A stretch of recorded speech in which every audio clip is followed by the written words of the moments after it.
So I'm finally coming out of the closet.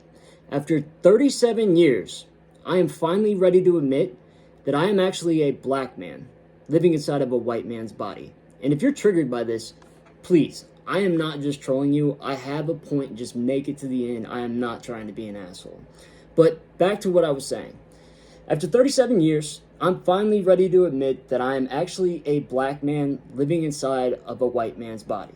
But unfortunately for me, we did not have that super scientific test that doctors use these days to figure out if a child is trans or not. I believe it's called How Do You Feel Inside? That is the super scientific test that they have now that we did not have back then. So I first realized that I was black around the age of like 9 or 10. Me and my cousin, we ordered these Tupac cassettes from BMG Music ordering catalog or whatever. And when they arrived, that's when I first realized that maybe I might be a black boy instead of a white boy's body. Fast forward a few more years to 2002, I would have been 14 years old, and 50 Cent's Get Rich or Die Trying came out. And that's when I knew it without a doubt that I was a black boy, a black teenager living inside of a white teenager's body. I was certain of it. That's exactly how I felt inside. And like I said, we didn't have that super scientific test back then. Acceptance culture and tolerance culture hadn't caught up with the times yet, let alone the science. I mean, just throw that out the window, right?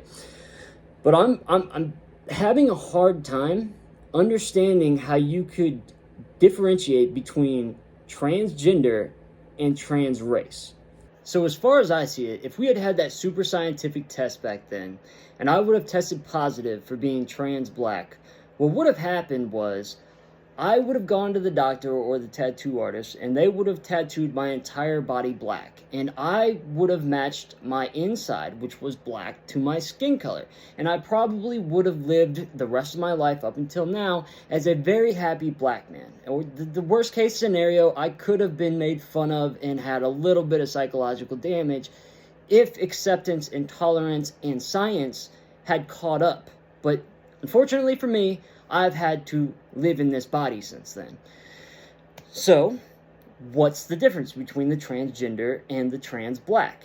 Well, the transgender kid, number one, you're cutting their limbs off. I mean, luckily, I wasn't a three-toed sloth and go to my parents and be like, hey, I know on the inside I am a three-toed sloth. I need 2 fingers and 2 toes off of each hand and each foot taken off.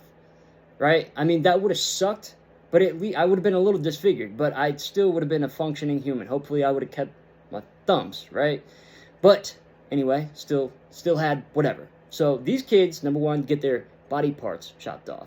Number two, it's their reproductive organs that are chopped off. So what's the result of that? Oh, they can't have a family for the rest of their life. If they ever want to have a family, throw it out the window. Now me, I've never had a strong desire to have a family, and I don't think that I could have one even if I wanted to, right? But I do know that there is a large percentage of people that think that's just their sole purpose and always has been. Or, at the very least, really, like, having a family is top 3 on their list of things. So, imagine having that just removed because your parents went along with tolerance and acceptance culture, which brings me to point number 3. The psychological damage that you're doing to that kid for the rest of its life. They're not only deformed, you're not only taking their ability to have a family away, probably, I don't know how that works, but probably the reproductive fun, I guess, probably isn't there, if I had to guess, but I don't know. So what I hear is that the doctors say that your kid's going to commit suicide if you don't go along with this. But what they don't tell you, and this should be common sense, and I haven't even looked up the stats because it is common sense. Number one, they're not going to put in those stats the kids that don't go through with the transgender whatever, because you really can't even track that. I'm sure there's tons of people that come in and don't get the surgery or don't go through with it, right? But then they'll tell you, you can't say that because transgender people are 10 times more likely to commit suicide. Are we talking about the ones before or after the surgery? Is it the thought in the beginning, or is it because you mutilated them that caused them to commit suicide? But they'll never tell you that because that didn't go along with the agenda. And number 4, I gotta imagine that if you're a parent that goes along with transing your kid, good chance that's gonna destroy your family somewhere along the line. Just a guess. But this brings me to the question of why? How? How did this even become a thing that we accept? And I'm not talking about the invisible hand who pushes it into culture from the top down. I'm talking about the invisible us, subject to the invisible hand. Talking me, you, parents, doctors, teachers. Why did we go along with it?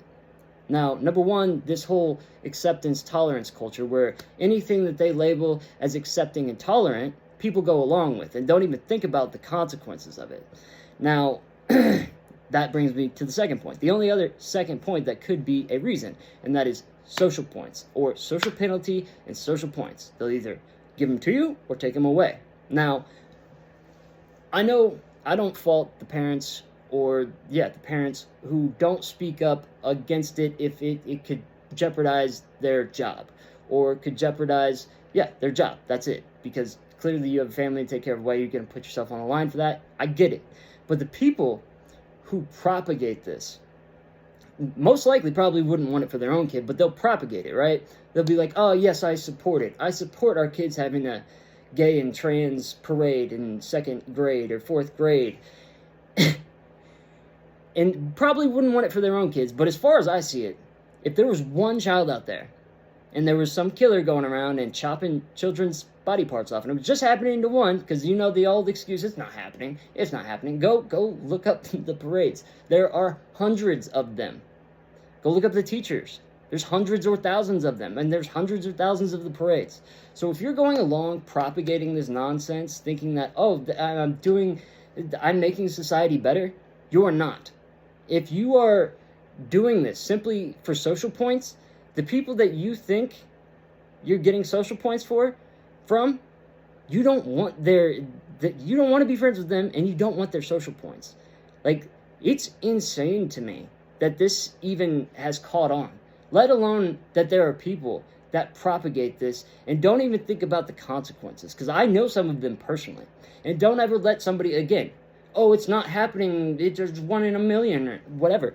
It's not 1 in a million, but even if it was, if there was a killer out there chopping off kids' body parts, I would say just one is a fucking problem.